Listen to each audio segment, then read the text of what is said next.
அனைவருக்கும் அன்பான வணக்கம். இன்னைக்கு இந்த வீடியோவில் என்ன பார்க்க போகிறோம் அப்படின்னா, காலதாமத திருமணம் யாருக்கு அமையும் அல்லது திருமணமே இல்லை அப்படின்ற டாபிக்கில் தான் இன்னைக்கு நம்ம பார்க்க போகிறோம்.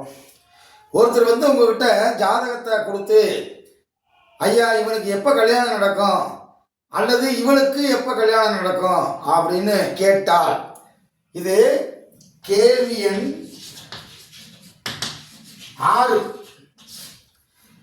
அப்ப காலதாமத திருமணம் நடக்குதா அல்லது கல்யாணமே இல்லையா அப்படின்றத சீர்தூக்கி பார்க்கணுங்க.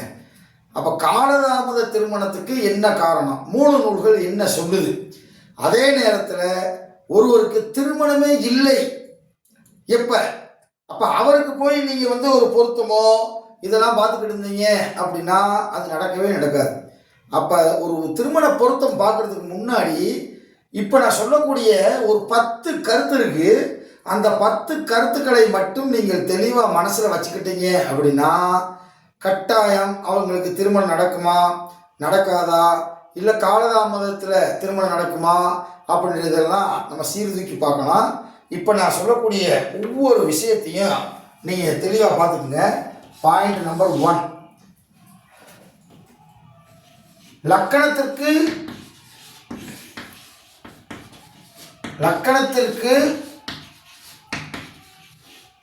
7ஆம் இடத்தையும்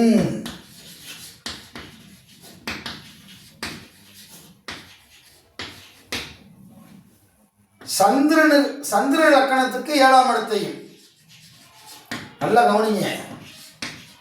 சந்திர லக்கணத்திற்கு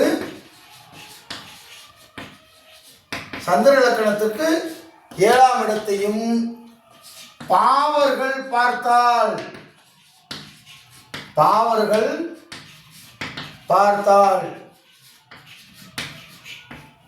அது காலதாமத திருமணம் ஆகும். இந்த ரெண்டையும் பார்த்தா திருமணமே இல்லை என்பதுதான் ஜோதிட நூல்ல போட்டிருக்கு. திருமணமே இல்லை, இது ஜாதக அலங்காரம். நல்லா தெரிஞ்சுக்குங்க, ஜாதக அலங்காரம் அப்படின்ற ஒரு பழமையான நூலில் இருக்கக்கூடிய செய்தி. அதில் 671வது பாட்டு. அப்ப லக்கணத்திற்கு 7ஆம் இடத்தையும் சந்திர லக்கணத்திற்கு 7ஆம் இடத்தையும் பாவர்கள்னா இங்க யாரு அப்படின்னா லக்கண பாவர், இயற்கை பாவர் அப்படின்னு இருக்காங்க. நான் சொல்றது இயற்கை பாவர் அல்லது லக்கண பாவர், ஏதாவது ஒண்ணுல 7ஆம் இடத்தை பார்த்துட்டாலோ சந்திர லக்கணத்துக்கு 7ஆம் இடத்தை பார்த்துட்டாலோ அவங்களுக்கு திருமணமே கிடையாதுன்றார். அப்படி ஆள் உங்ககிட்ட திருமணம் எனக்கு எப்போ நடக்கும் பாருங்க அப்படின்னா டக்குன்னு நீங்க சொல்லணும், உங்களுக்கு திருமணம் ஆகவே ஆகாது. ஓகேவா? இந்த பாட்டை பார்த்துக்கங்க. இது உங்களுக்கு தெளிவாக சொல்லிட்டேன். லக்கணத்துக்கு 7ஆம் இடத்தையோ சந்திரன் இருக்கக்கூடிய இடத்துலேருந்து 7ஆம் இடத்தையோ தீய கிரகங்கள் பார்த்தால், இந்த ரெண்டையும் பார்த்துருச்சு, இல்லை சார் 2 இடத்தையும் பார்க்கல, ஒன்றத்தையும் பார்த்துருக்கு, இன்னொன்று பார்க்கல அப்படின்னா அப்போ காலதாமதத்தில் திருமணம் நடக்கும் அப்படின்னு அர்த்தம். 2 இடத்தையுமே தீய கிரகங்கள் பார்த்துருச்சுன்னா ஒருபோதும் அவருக்கு திருமண யோகம் இல்லை என்பதை தெரிஞ்சுக்கணும். இது முதல் விதி. மொத்தம் 10 விதி இருக்குங்க. அழகான நூல், மூல நூல்ல இருந்து இருக்கக்கூடியது. அப்ப ரூல் நம்பர் 2, லக்கணாதிபதியும்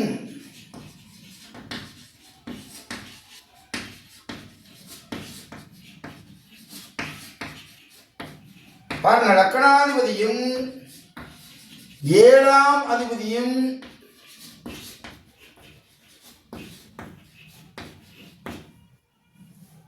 கூடி 2 கூடி 6, 8, 12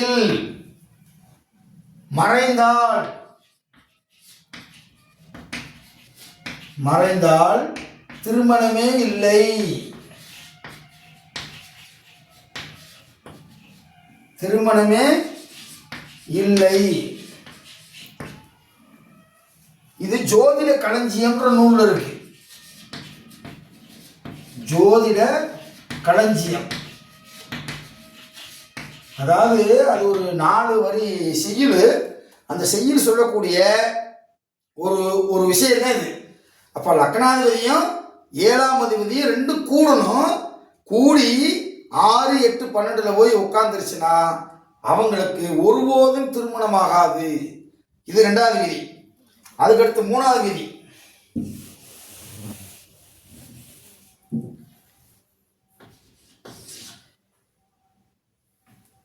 பாருங்க, 7ல் சந்திரனும் சுக்கிரனும்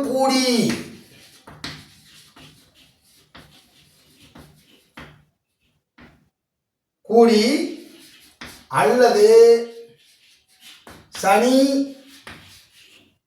செவ்வாய் இருந்தாலும்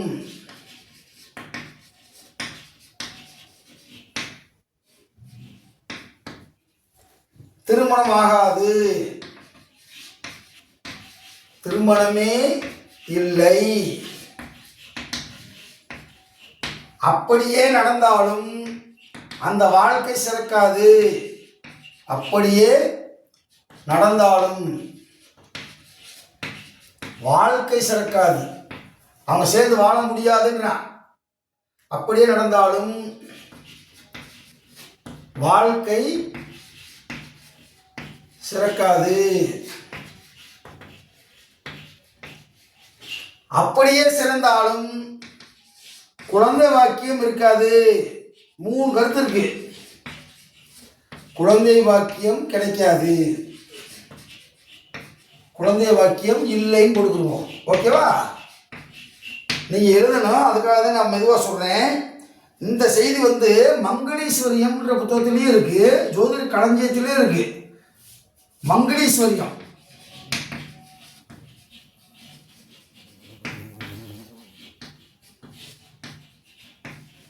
ப்ளஸ் ஜோதிட களஞ்சியம் போட்டுக்குங்க.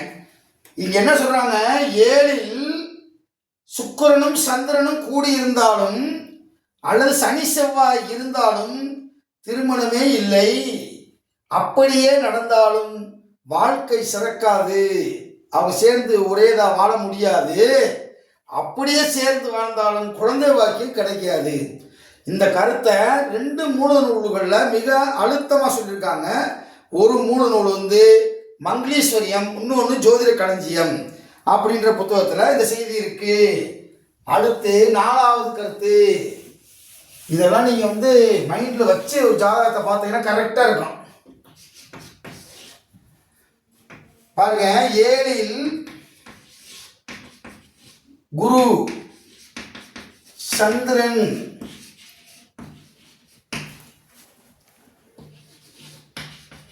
இருந்தால் காலதாமத திருமணம் நடக்கும். வயதான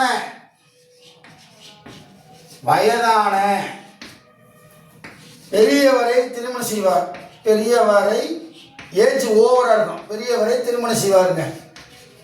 நல்லா கேட்டுக்குங்க. அதாவது நீங்கள் எப்படி எடுத்துறீங்க சார், 7 கேந்திரம் சார். கேந்திரத்தில் குருவும் சந்திரன் இருந்தால் குருச்சந்திர யோகம் இல்லை சார் அப்படின்னு நீங்கள் நினைப்பீங்க. குருவும் சந்திரனும் சேர்ந்து 7ஆம் இடத்துல மட்டும் இருந்துச்சுன்னா வம்சம் நாசம். நல்லா தெரிஞ்சுக்குங்க, வம்சம் நாசம் போடுறீங்க. அப்படி இருந்தால் திருமணம் நடக்காது, காலதாமதமாக திருமணம் நடக்கும். அப்படியே நடந்தாலும் வயதான ஒருவனை, அதாவது கிழட்டு பயில கல்யாணம் பண்ணிட்டு வருவா. ஒரு பெண்ணினுடைய ஜாதகத்தில் இருக்குன்னா பெரியோரேனா வயசில் மூத்தவளை, ரொம்ப ஓவர் ஏஜ் உடையவரை திருமணம் செய்வேன். அப்படியே திருமணம் செய்தாலும் குழந்தை வாக்கியம் இருக்காது. அந்த வம்சம் என்பது அதோட முடிஞ்சு போச்சு அப்படின்னு இருக்கு. இது 4வது கருத்து. ஓகேவா? அடுத்த 5வது கருத்து பாருங்க, 7ல் சனி இருந்து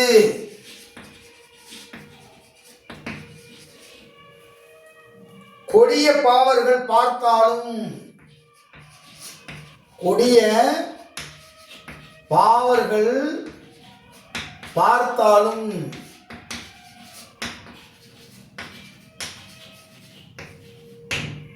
பார்த்தாலும் கூடினாலும், கூடினாலும் திருமணமே இல்லை, திருமணமே இல்லை, அவருக்கு மேரேஜ் ஆகாதுனான், திருமணமே இல்லை. இது மங்களீஸ்வரியம்.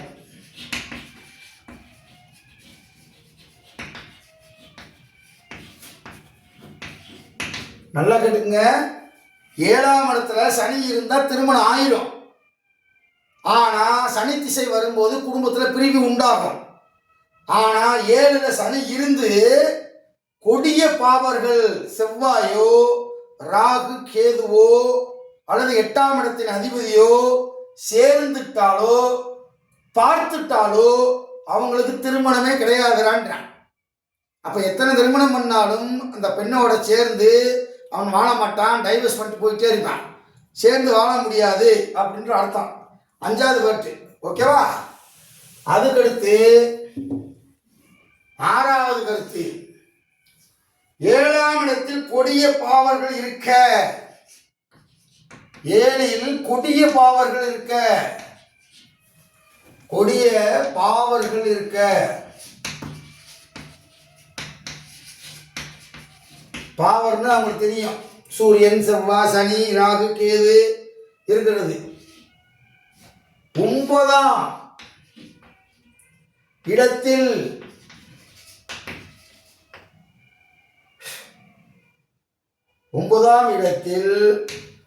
பாவ கிரகங்கள் இருக்க, பாவ கிரகங்கள் இருக்க,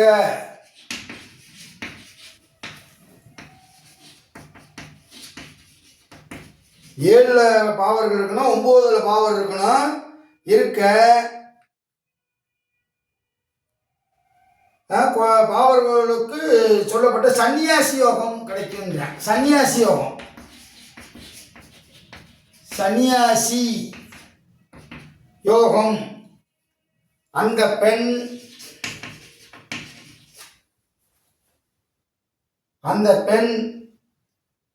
நிச்சயமாக அடைவாள்.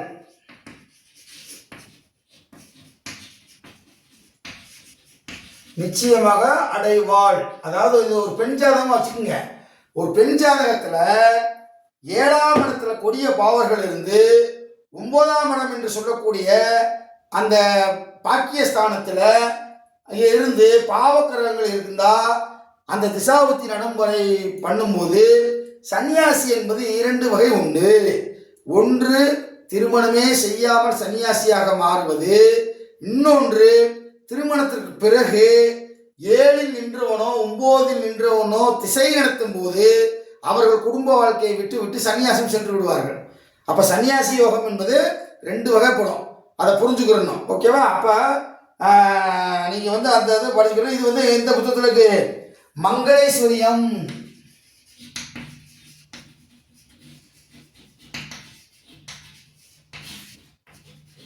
இந்த மங்களீஸ்வரியம்ன்ற நூல்ல இந்த கருத்து இருக்குங்க. ஓகேவா. அதுக்கடுத்து 7வது கருத்து, 7வது கருத்து,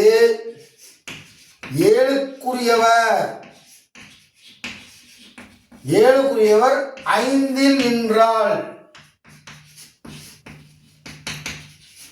7க்குரியவர் 5ல் நின்றால் காலதாமத திருமணம் நடக்கும். கால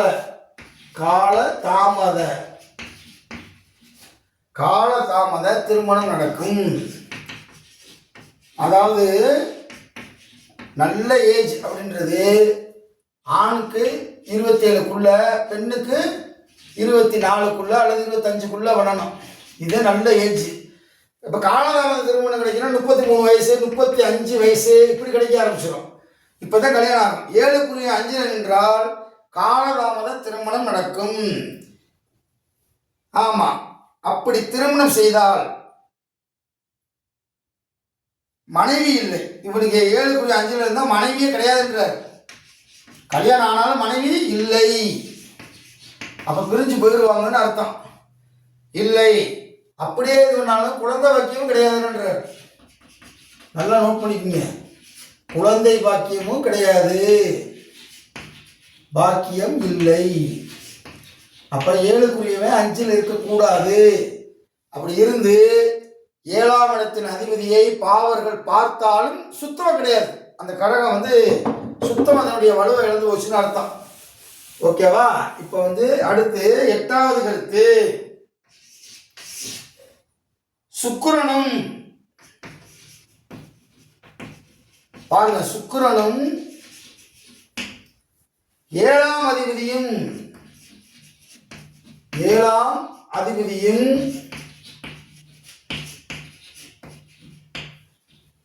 6ஆம் அதிபதியும்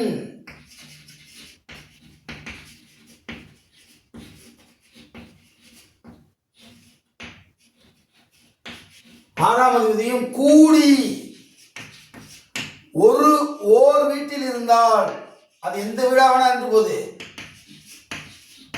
சுக்கிரனும் 7ஆம் அதிபதி 6ஆம் அதிபதி கூடி அவங்க வந்து லக்கணத்திலிருந்து எந்த வீட்டில் இருந்தாலும் அவன் திருமணம் இல்லாதவன், அவன் திருமணமே இல்லாதவன், திருமணமே இல்லை, கல்யாணமே ஆகாதன்ற. அமெரிக்காவில் ஒருத்தர் இருக்கான், 1 கோடி ரூபா கொடுக்குறேன்றான். என்னுடைய ஜோதிட குருநாதருக்கு ஃபோன் பண்ணி 1 கோடி கொடுக்குறேன், எனக்கு கல்யாணத்தை பண்ணி வைங்கன்னு. இவர் பார்த்தாரு, இந்த அமைப்பு தான் அவனுக்கு இருந்துச்சு. இல்லைப்பா, 1 கோடி நீ கொடுத்தாலும் உனக்கு கல்யாணம் ஆகாதுன்ட்டார். 40 வயசு ஆயிடுச்சு. இனி மறுபடியும் அவருக்கு எப்போ கல்யாணம் ஆகி என்ன பண்ண போகிறாருன்னு தெரியல. ஆனால் ஆசைப்படுறாரு, கல்யாணம் பண்ணணும்னு ஆசைப்படுறாரு. கல்யாணமே நடக்கலை. இதே அமைப்பு சுக்கிரனும் 7ஆம் அதிபதியும் கூடி, 7ஆம் அதிபதி 6ஆம் அதிபதி கூடி ஓர் வீட்டில் எங்கே இருந்தாலும் சேர்த்தேன் அவருக்கு கல்யாணமே இல்லைன்ட்டான். பார்த்துக்குங்க. அதுக்கடுத்து 9வது கருத்து,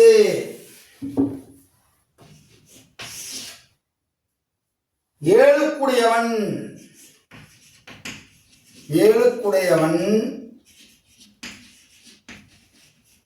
6, 8,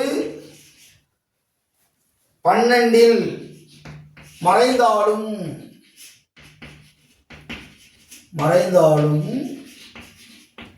இது ஒரு பாயிண்ட். 7ஆம்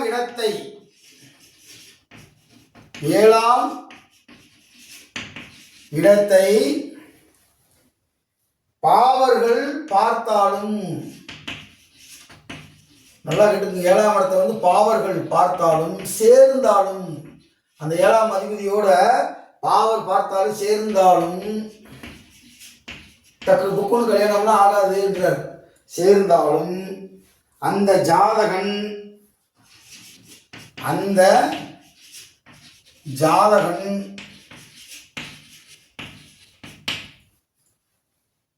மனைவியை பெறாதவனாகவும், பாருங்க, ஜாதகன் மனைவியை பெறமாட்டான், மனைவியை பெற மாட்டார். அப்படி பெற்றாலும்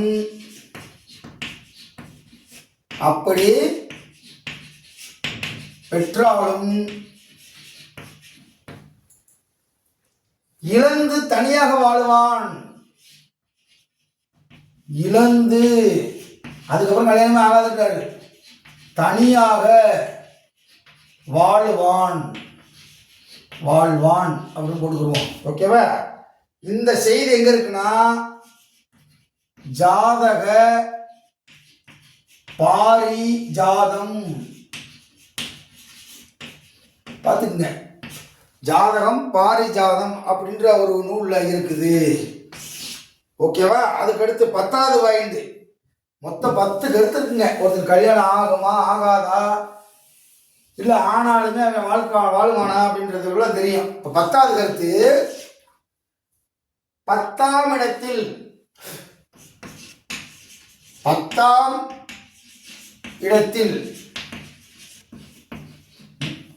3